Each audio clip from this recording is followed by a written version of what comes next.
viagem na eletricidade.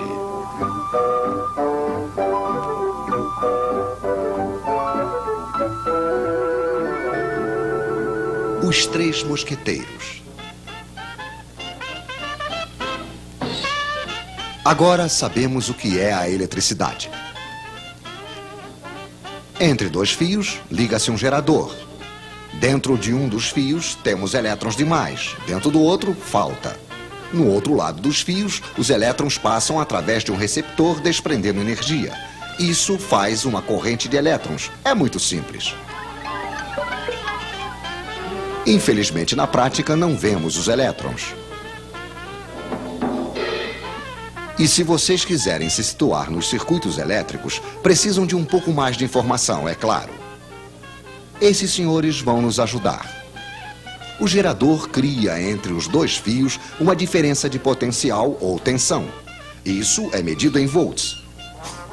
Obrigado, Sr. Volta. O gerador pode ser uma pilha, uma bateria de carro ou simplesmente uma tomada. O receptor pode ser uma lâmpada, um ferro de passar, um radiador elétrico, enfim, uma quantidade de aparelhos mais ou menos potentes. A potência se mede em watts, em quilowatts. Obrigado, Sr. Watts. Assim que o receptor é ligado ao gerador, uma corrente passa e não se precisa ser diplomado em eletricidade para compreender que se ligarmos uma lâmpada 2 vezes mais potente, vai passar uma corrente 2 vezes mais intensa. Isso supondo que a quantidade de volts não tenha mudado. A intensidade da corrente se mede em amperes. Poderíamos medi-la, é claro, mas não é necessário. Conhecemos a voltagem. Está escrito nas pilhas ou nos contadores. Conhecemos a potência, está escrita nos aparelhos. Basta fazer uma pequena divisão. Intensidade em amperes igual a potência em watts dividido pela tensão em volts.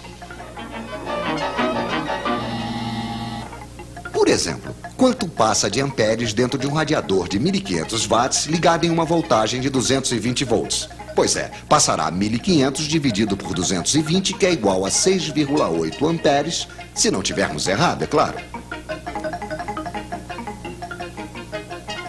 Mas acho que os senhores nos prepararam um pequeno exercício. Em uma mesma tomada, eles vão ligar 3 lâmpadas de 100 watts, um radiador de 1500 watts, uma torradeira de 760 watts e um forno elétrico de 3000 watts. Problema: calculem a intensidade da corrente que vai passar na tomada. Bem, é muito simples. 100 mais 100 mais 100 mais 760 mais 1500 mais 3000.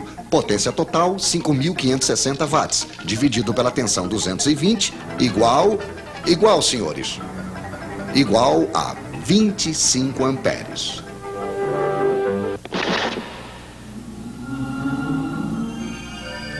Pois é, não passou absolutamente nada. Ou antes, passou tantos amperes que os fios esquentaram, o isolante queimou, a corrente contentíssima, claro, passou diretamente e houve um curto-circuito. Os nossos senhores não conhecem o disjuntor. O nosso radiador esquenta por quê? Porque no interior, a corrente passa em um fio que tem uma certa resistência.